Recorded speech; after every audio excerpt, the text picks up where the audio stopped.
There you go. So now we are going to get into model of the world, which is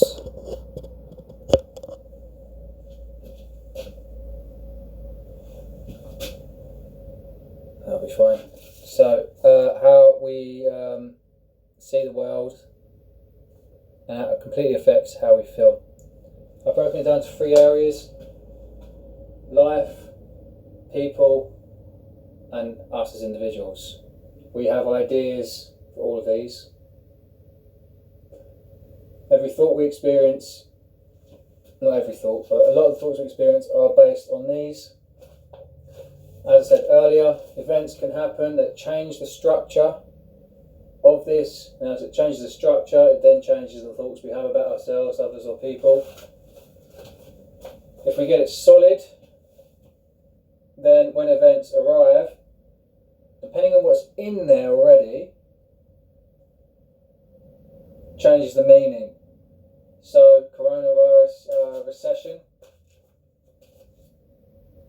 Obviously, this is going to be terrible. It's not going to be good for a lot of people. Though emotionally, as an example, I'm not affected because I know, having looked at other recessions and studied how they work, that there's always a way through. If you work hard enough, there's something I fundamentally believe, and so emotionally I'm not that, and it's not changing the world view as much. Whereas in 2008, it changed things. I thought, well, there's not going to be any jobs. So I had a job, but I didn't like it, but I stayed there because I believed that when there's a recession, that means there's no jobs. But there were plenty of jobs. So your worldview can constrict to a certain degree, and it can change how you feel as well. More in you feel about yourself, and that people are good, and life is available for us. These events and things, all the meaning is related. So anyway, I'm rambling. So finish this. People are what? Life is what? I am what? And that's about you. You probably have an idea about me, but I mean about you. You have to finish the sentence. People are good, people are bad. Now you might have a lot of people have mixed ideas, and you're going to be potentially leaning more to one than the other. Depending on what emotional state you're in, you will be saying, okay, life is terrible if you feel bad. But then when you feel good, you go, oh no, life is good. There's still going to be a heavier weight to one side or the other. And you're going to be either in a good mood or a bad mood, more time or less. And these events change the model, and you can still have a good idea about people, but still be hallucinating. And I'll get to that in a moment. But the problem is, by the time you're 30, you've been alive for 11,000 days. So there's so much information there that it has to be deleted in some form. So your brain has to reorder it in a certain way. If you imagine a post box, you're probably going to imagine that it's red. So we generalise with more serious information in this, such as, I don't like this person, I don't like that person. Do you know what? I don't like people. If you think that, then it's like, I don't like life. So be aware of any pictures you make whenever you do something like this. So, for the art club experience I said earlier, we're going to an art gallery, we're going to have assumptions. The idea, we want to discover any tainted views you may possess, which may be past or negative experiences from the past. Any beliefs, anything that's creating negative feelings below conscious awareness.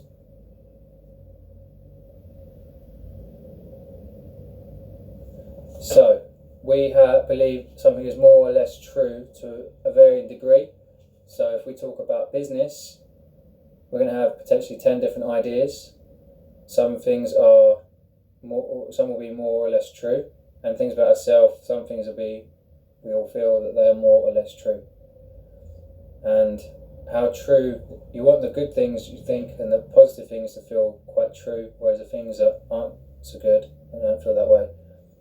Or you don't have a weak feeling of truth about your own personal abilities, for example. So there's a sliding scale of truth, and this is something to take into consideration when reviewing that. And when events happen, like this one, like when I said about the recession, because I've read about the one in the 70s and the other ones, the existing information, I've learned a lot about business, so that's already there. If I didn't have that, then I'll just be accepting, all the worst case assumptions, which are like a doomsday prophecy, and it might not be that way. So it could be, but my point is about how you feel. It's not to be thrown off. You can't have events thrown off how you feel.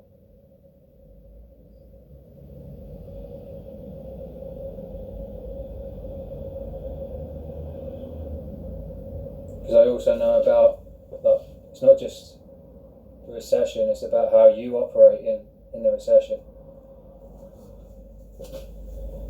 So it's about personal, everything, so much of it comes back to self-image. Events, both positive and negative, create permanent feelings when we allow them to change our model of the world or an aspect within it, such as yourself or people. We have been over that. So a single event, it's not necessarily the event itself yet, but the meaning that we assign it that creates the feeling, and it happens by immediate association to the data already in the mind of the person. Now, the best way to describe this is the Bible story of the farmer. He was planting seeds on his farm, and then the birds came along and ate some of his seeds. He then continued working and threw out some more seeds, and these seeds landed in soil that didn't bring forward any crops. And then the third time he threw out seeds, it grew crops. So this is a good example for anyone that has, you've put in effort, you've been trying, you've been working hard at something, and then you've lost something or it didn't work out. I mean, that's where a lot of people feel down, is the amount of energy. But I've learned that it takes so much. It's a fact of life. When things go wrong for me now, it's like, that's just a fact of life. There's no emotional response to it, because what I feel is true is the foundation. More so than the principle I'm living my life by, the principle I believe about the world is stronger than anything, any kind of consequence. But there's no worst case scenario that appears now anymore, because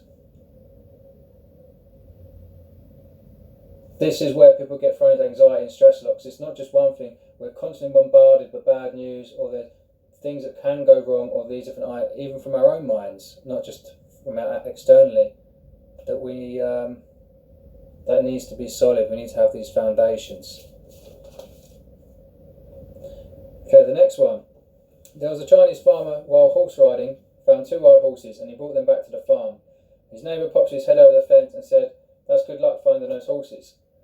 The farmer replies, "Well, maybe, I'm not sure yet." The next day, and that's the face expression the neighbours. The next day, his son rides out on one of the wild horses. He falls off and breaks his leg and hops back to the farm. The neighbour says to his father later, "Oh, it's a shame about your son's leg." That's meant to be Yorkshireman in China. That's the Chinese farmer story. That's bad luck. The farmer says, "Maybe, I'm not sure yet." The next day, the army came round and recruited every young man. Every young man in the village, except the farmer's son. The neighbour pops his... I'm crying, I don't know why I'm laughing.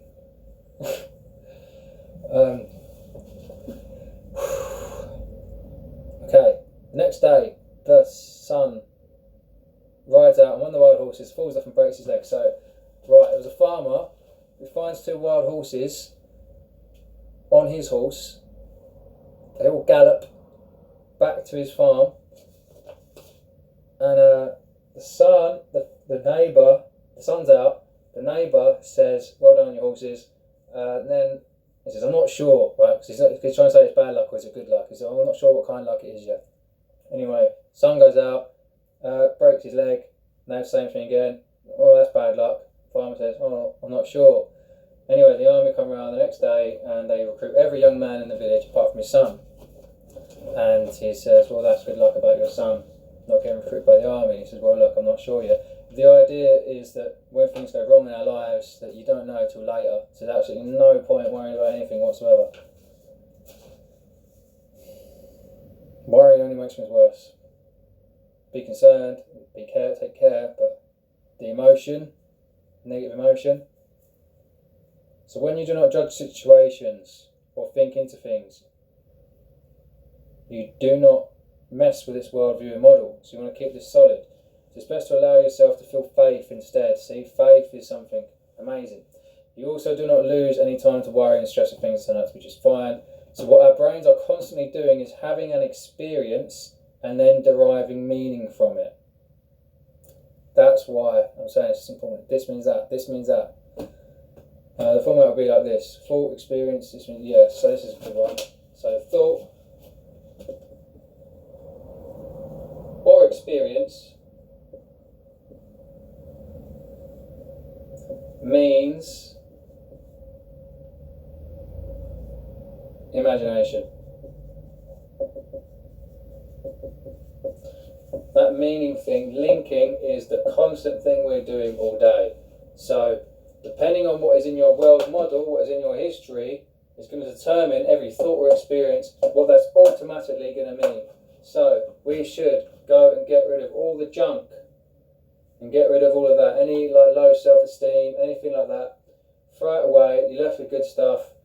Then it's going to be like positive case scenario within reason. Obviously, if you don't live in la la land, you don't think positive all the time. You be aware of it, but you can still think.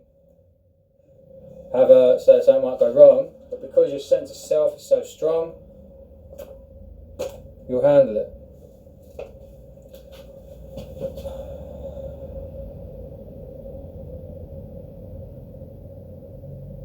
Okay, so you're ready to discover the origins of negative thoughts. So again, this is another part of that bias earlier. Some things are negative. So you can have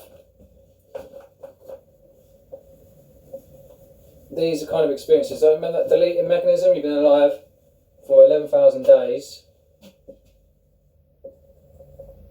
We tend to remember the more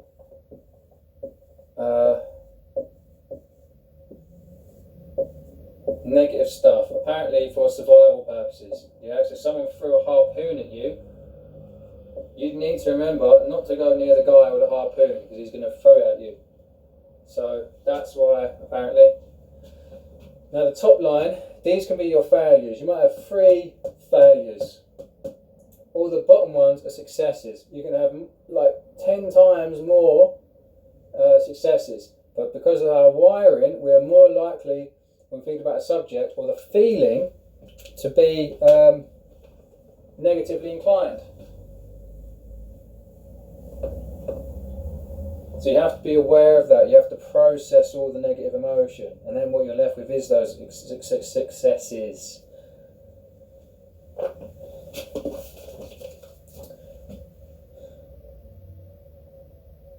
We're now going to explore the unconscious mind, which is the storehouse of all of your experiences of life this far. The thoughts it presents to you affect how you feel and the decisions you make.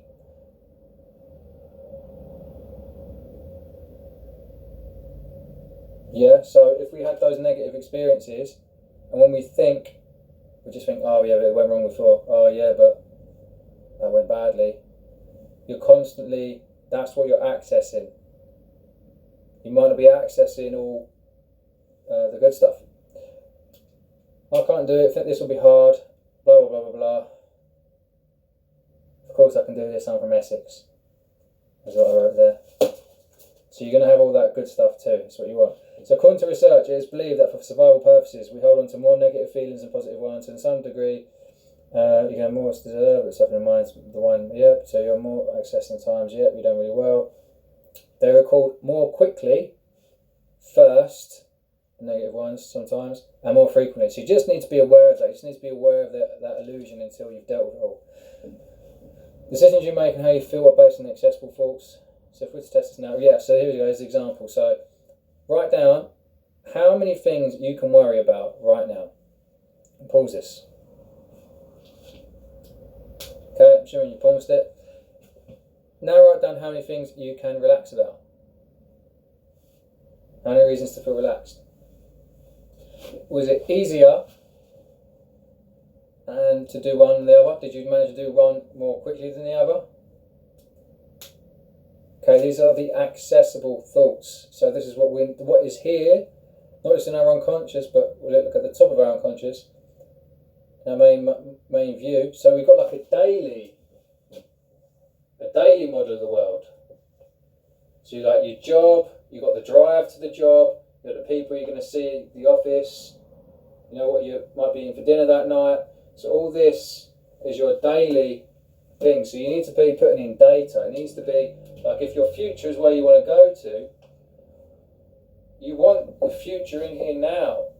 Like if you're not happy where you are, because that is obviously going to affect how you feel.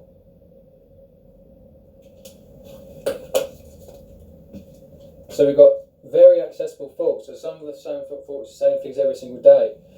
You've got accessible thoughts. Thoughts you could access if you were relaxed and tired. And then thoughts you'd have to put into work to access. And then this is what it is about, because we've all done really, really well at certain things. And there's some times in your heart, when you were like really young, like there were probably times you're absolutely terrified to do certain things. Maybe. Or there's been these times, but you're not accessing them. And that's the problem. You're not accessing that confidence or that this information, treasure. We need to get beyond our accessible walls and dig up the treasure and the causes of the weeds. Ultimately, in whatever you do, you decide your behaviour, but wouldn't it be nice if you felt differently? Wouldn't it be good if you had an accurate, logical view of life so you can make a calculated decision, rather than having this mechanism in your mind that constantly distorts information? So, yeah, this next exercise will help you deal with these beliefs. Okay? So, let's take the idea, business is hard, you want to be a hairdresser, as everyone needs a haircut now lockdown's over. You think about it for a while, but for some reason you have some beliefs why it's not possible for you.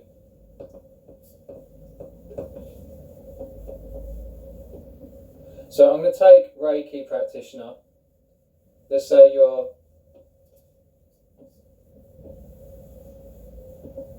like a Reiki practitioner, yeah, because that one's more easy to go against. So that's your objective.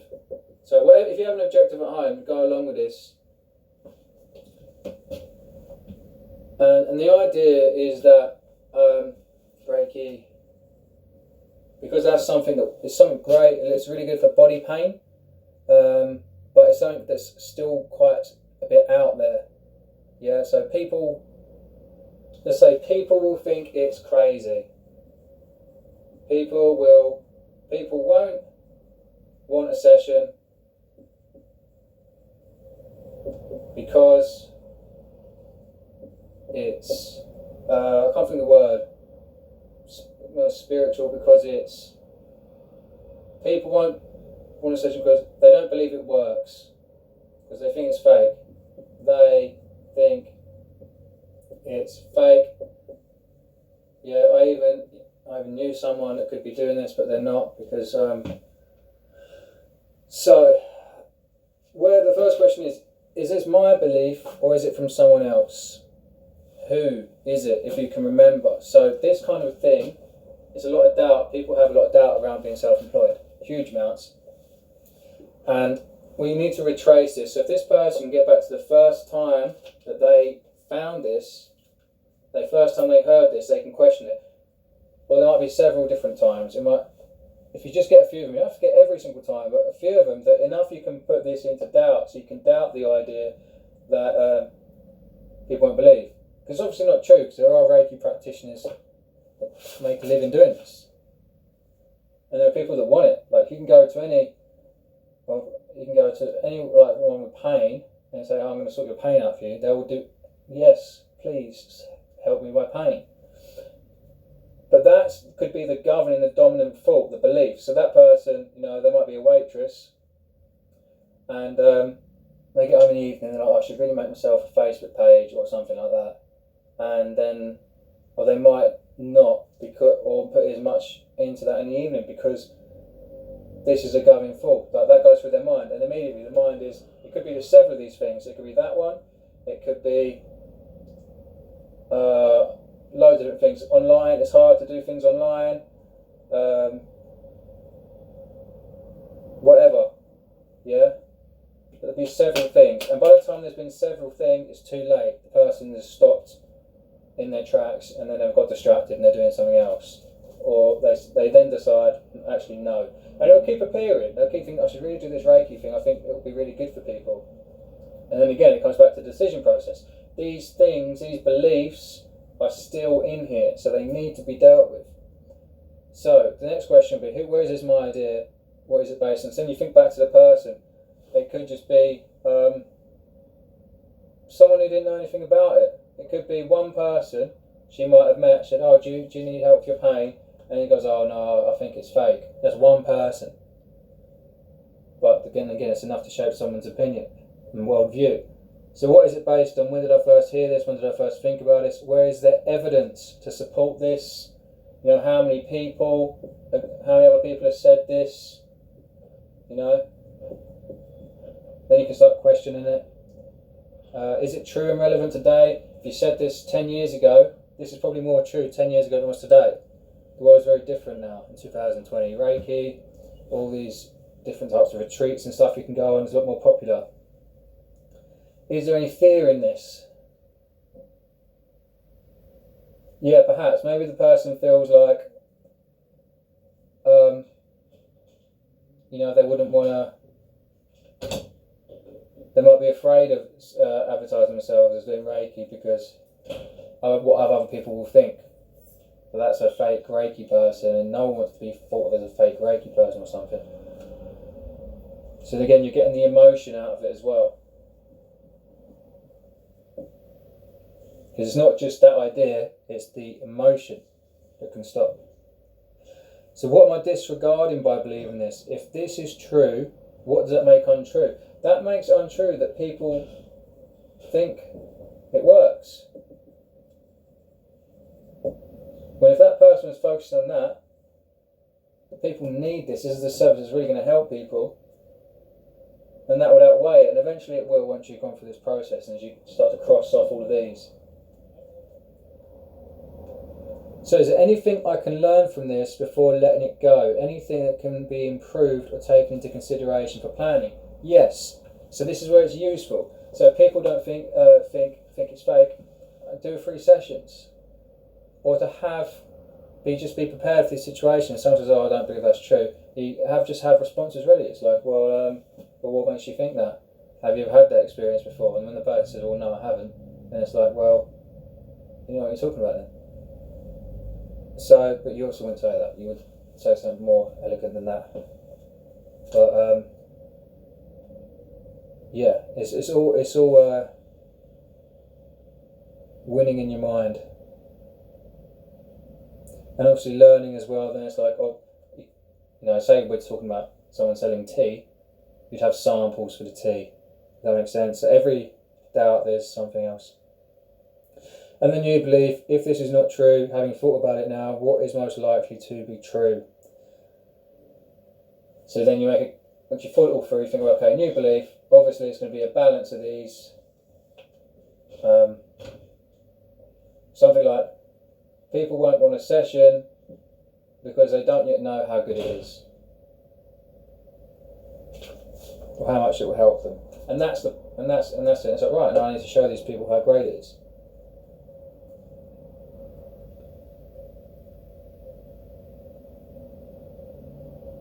So then you want to know also the history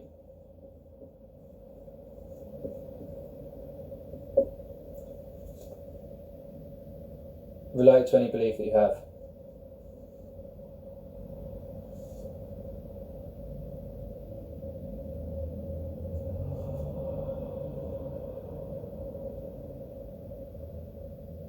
So I don't know what example you're using, if you're even using an example, but again,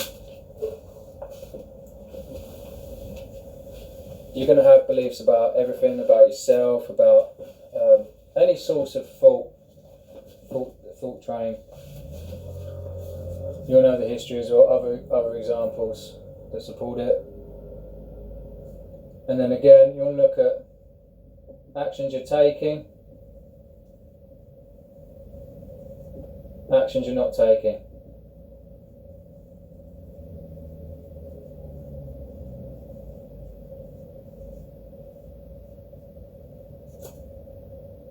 Because that shows you, if you get so far with something, like that's all fine, and then wherever you're not doing something,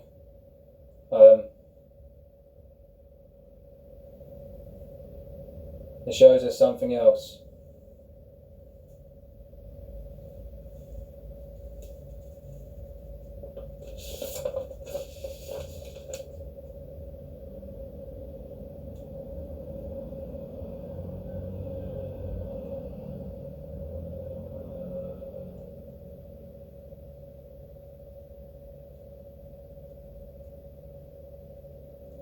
Okay, it's important to distinguish between a belief and a thought.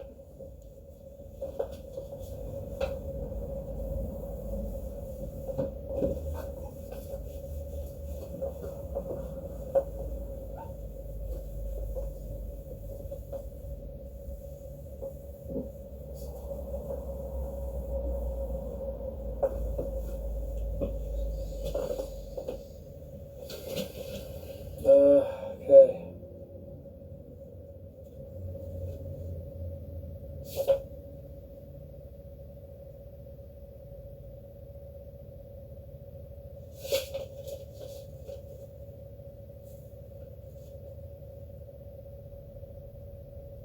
So, business is hard.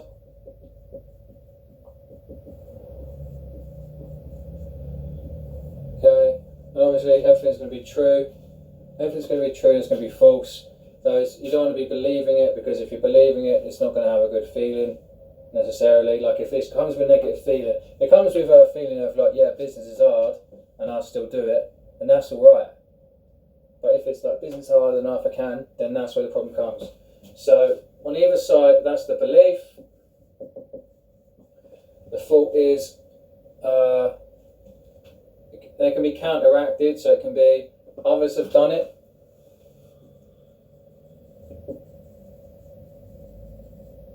So yeah, so I can do it. If other people have done it, then I can do it. But then a conflicting belief might be, a conflicting thought might be, others are smarter than me.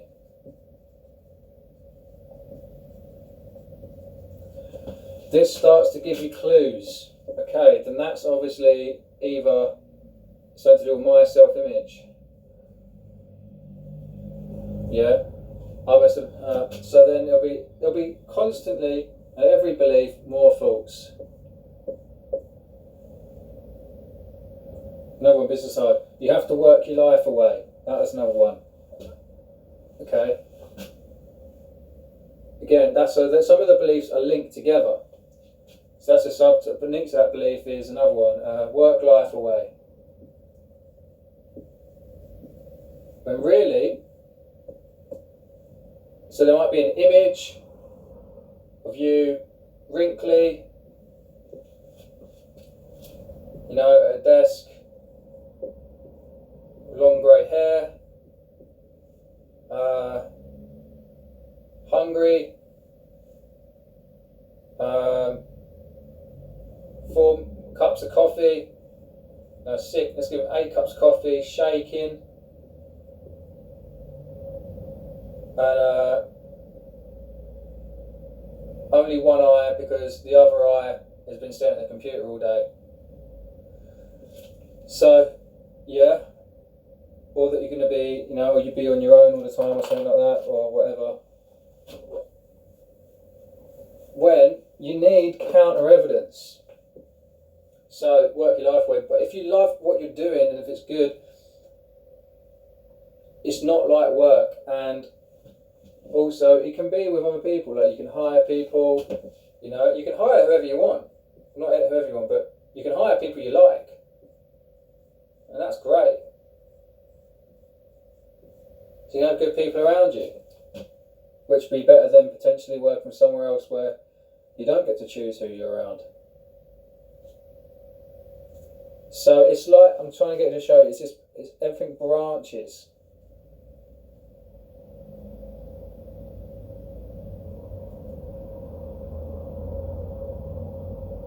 So yeah, it's important to distinguish between a belief and a thought. A thought is based on a belief, and a belief feels more factual than a thought. So this box represents your brain. So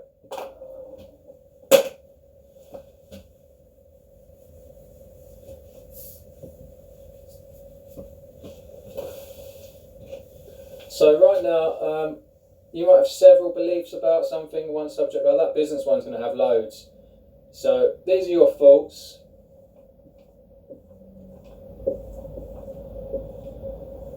What we need to do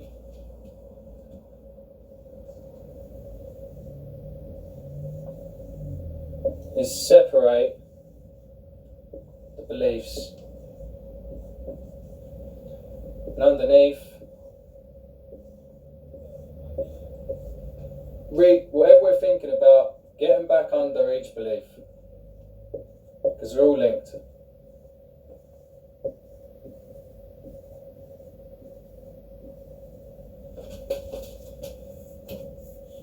Then you've got some organisation, and then you can start to work on each different thing that's getting in your way.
Okay, then another thing is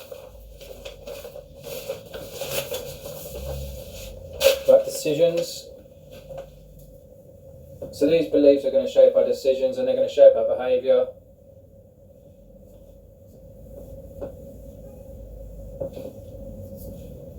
Beliefs are a vision.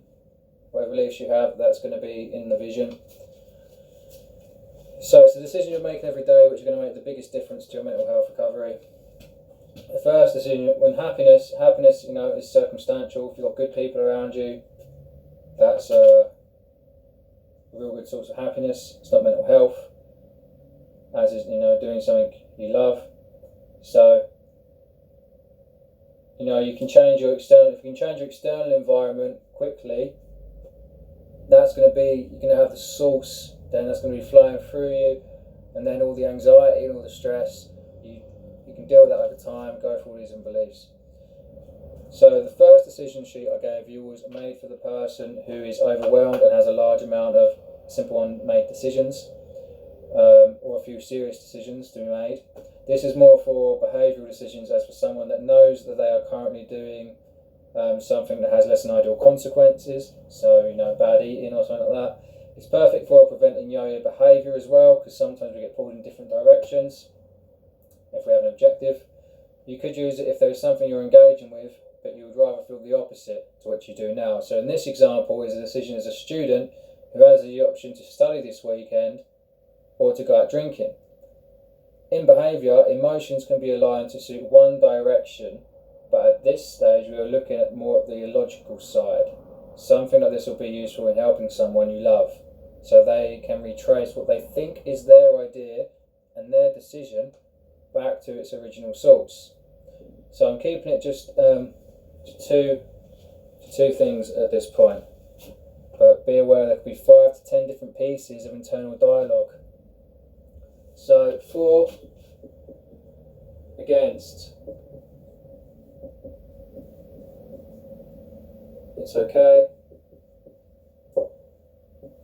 good job. So, okay, it's okay, the voice in the head is, it's okay to do this when you're young. When the voice in the head that's said no, I should say, so it says, no, I need a good job when I'm older. So if we look at the source for this one is from friends. This one might be parents. This one might be, they heard it today, they heard it yesterday, they heard it all year. And this one, 7 years old, they heard it probably again when they were 11. Yeah, it's a long time ago, so we need to look at the strength of the emotion, or the strength of the thought in the mind. Whereas this one might be weak. This one, there's been no consequence so far for drinking. Whereas this one, there's there's no negative consequences, so the experience is good. So it's good. It's okay to drink. That's backed up. This one, no real evidence. They've never searched for a job, potentially, or they had a job, but they never career. No real concept of long-term consequences of work. You know how some jobs can really mess you up. No idea about that. So it's weak. I don't know if you can see that now. So the emotional power. So there could be 5 things. So this idea, the idea for weekend. The emotional power comes down to the credentials of the source and the amount of real-world experiences. When we are looking at decisions we make or we're trying to help others, we have to consider the emotional relevance of each for and against. For aligning motivation, the best thing is patience. And if someone lacks patience, then there is a good chance there is pain. So focus on dealing with the current pain, which is what we're going to get to later, okay? So pain is very important. Okay? In this case, like the pain could be, and this is people, you've all, like if you work in an office and you get into stretching, get into you're even stretching your hands, your eyes, doing the proper thing so you can sit at a desk for that amount of time. Like students that don't know, so they don't realise it, but they're in pain. They're sitting at desks, they're leaning all the time. Like that's painful. They do not want to be studying because it's stress to a certain degree. It feels uncomfortable. If it's uncomfortable, that's not good. You should feel alright. So you need to get the pain out first. So anything you're doing, get rid of the pain. Next is realigning the benefits. So patience needs to be introduced in every decision. So we're going to align the benefits in this. And what's the for? In considering there's no pain, because I believe a social thing is a joy. It's not a need. There's no pain for being in studying if the body's okay. It's a joy. So there's a joy in this one, which is a social interaction. So that person, they're going to take the benefits from this side and the benefits from that side, so they can go to the library or something that weekend. So they still get the social aspect. Yeah? So you should be able to be patient. You should be able to delay. If someone can't delay their behaviour, there's pain. At the time, or there's bad beliefs. people should be able to delay benefits and make rational decisions rather than emotional ones. And you want no loss. You don't want to feel like you're ever losing something by making, if you feel like you're making the right decision, you don't want to feel like there's a loss. So this is all how to, get your brain and your body working for you. So if you can't get the benefit now, you need to have it for the future, so it's real. So it's like, look, there's no library, no one else is studying. So what am I going to do? How can I fit this in when I'm resting from studying? How can I fit that in something fun? And you make a date. And that sounds crazy, but the point is, if you have discipline, if you can do what you say you're going to do, then what you've got again is a vision. Yeah? So the vision was go out drinking this weekend, and you take that out, then that's gone out of the vision. So there's a drop. Whereas if I go, no, and do you know what, we're going to go out for dinner on Monday instead, there's something back in the vision. Behaviour or lack thereof for logical decisions is good to get as much as credible external sources of information from respective persons. So in this idea, it's not just what your parents said to you 20 years ago. That's a really bad example for that. But whenever you do a decision, you want to get as much information as you can. Decisions. So now we're going to look at decisions. Real world experiences. Yeah, okay, so in this idea, you've got to fill up the world model. Like if you're trying to help someone in this case, it's like, look, you've not, get yourself on Reed, try and send out some CVs and see how many you get back, seeing as you're only 19 years old and you've got no experience. Let's get the real world and for and against as well. So more data, more evidence. So deal with all the negatives over time. On both sides, emotions are stronger than logic. So beliefs and decisions that have more emotion is where we're going to focus. So let's take an objective such as working for yourself. Have we done this one? So strong emotion.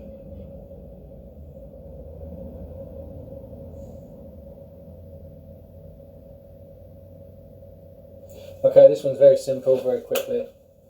So back to that last example, as well as beliefs, another way you can do it, for those of you who are in touch with your feelings, and for those of you who are not, you can be, it might just be very minor. It might be hard to do at first, but you will be able to do it. So working for yourself, you might have some confidence, you might have some fear, might have some excitement. You might also have stress, because to do it you've got to work in the evenings as well as your day jobs, so much stress, might be pain. You need to be aware of all the emotions, basically, as well as the beliefs. And you can and this is just another way to retrace it. You can get to memories of both that support it. And then what you can do, you can focus in on one. So then you can focus in on all the fear. Then you deal with all the fear. Once you dealt with all the fear, then start any idea of stress. Okay, my body pain. Okay, bang. Then it's you can move forward easier. And that's how I see. That's really how I see it. How I see emotions. It's just that process. Okay, now let's take someone who says it's hard to find a good job. If someone says that, and they believe that, they might not look that much for a good job. Whereas the opposite belief, these employers struggle to find the right person. They spend thousands on recruitment consultants.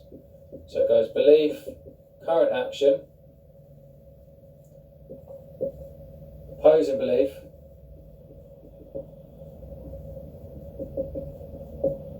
new action. Okay, very simple.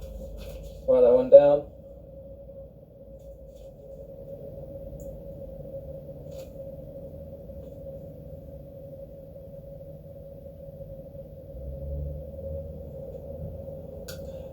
So some ideas of, this is like logical behaviour, just some bad examples of beliefs. Everything will work out. Don't compare yourself to others, that's a bad one as well. I'll ignore the symptoms. Everything will work out is a very like, you know, so if you believe that, depends how you believe it. You know, if it stops the action, then it's bad. But if you have faith, then it's good. What you don't do, as I believe in, what could be true instead. Yes, so you want to be aware of what you're not doing and what you do. So if we take everything will work out,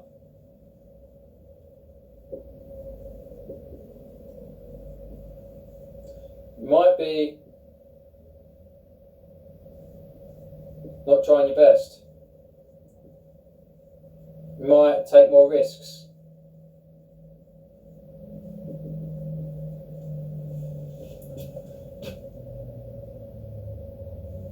Depends on the person. So if everything works out, it depends on how what context they believe it. They might try their best because they think if I try my best, everything will work out. You know, it does do that. But then again, so they're all linked in certain ways. What could be true instead, and what you would do if it was true. You know.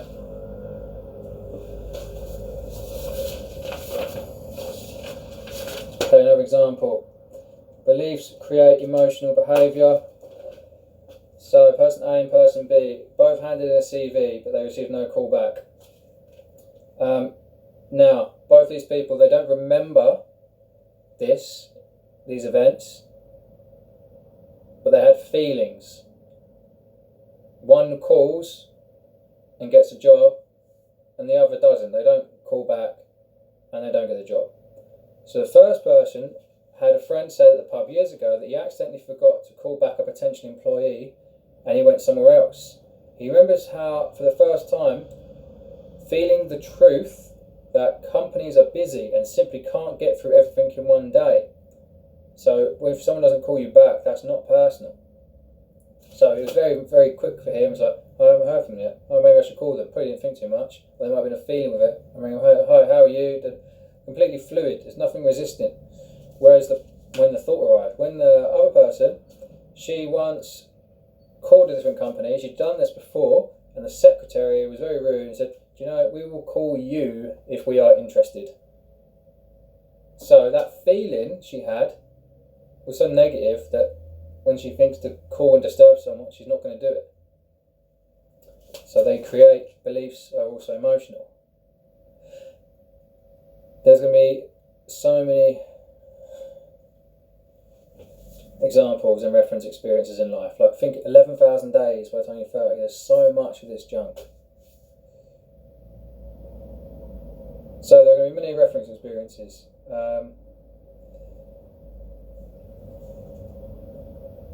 And belief, you know, you look at the power of placebo effect. There was one study they did for people to recover and for medical conditions, and they gave them sugar pills. It was a 50% recovery rate purely because they believed the power of it. If you look at spontaneous remissions as well, a lot of the work that's done there, purely for people believing they'll get better, it affects you strongly. And then the basis of the testimonies for high achievement too. Believing you shall achieve, as they say. Beliefs are also limiting because deciding one thing is true means deciding something else is not true. For example, if you ever got into an argument with someone and they may fail to consider another person's view, it may mean because they believe that they are smart. If someone believes they are smart, then that might mean that someone else is not as smart as them, and then they might not listen. Okay.